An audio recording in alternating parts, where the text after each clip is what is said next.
Je sais que beaucoup de jeunes dans de nombreux pays pensent que voter est inutile.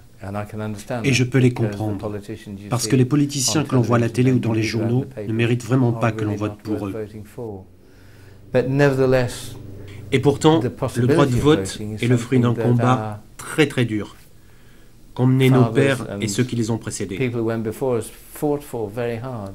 Il est donc très important que nous exercions ce droit, car ce que veut la droite, ce que souhaitent les gens comme George Bush, c'est être élu avec un vote minoritaire.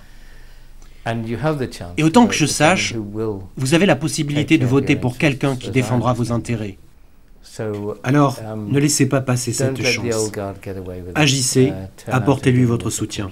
Je suis très heureux qu'Olivier Besancenot se présente à nouveau, parce qu'en France, vous avez la possibilité de voter pour quelqu'un qui se bat pour des principes, pour des valeurs, sur des sujets importants et essentiels pour les travailleurs. Il s'élèvera contre la privatisation sous toutes ses formes, une privatisation qui pour nous a été un désastre.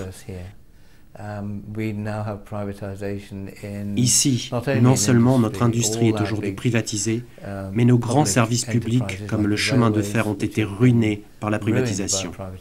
Et maintenant, les services de santé sont privatisés, l'éducation est privatisée, tout est sacrifié pour le profit des grandes multinationales. Et je suis convaincu que voter pour Olivier Besancenot peut éviter les pires excès de ce système. Parce qu'il luttera contre la guerre illégale que mènent les Américains en Irak,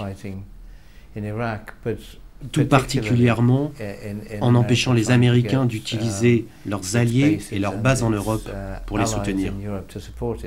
C'est d'ailleurs intéressant de voir comment Prodi en Italie est obligé ou a fait le choix de soutenir les Américains. Et donc, vous avez le choix de voter pour quelqu'un qui a choisi le camp des travailleurs contre les grandes multinationales. J'ai lu ça un grand succès. Bonne chance à lui.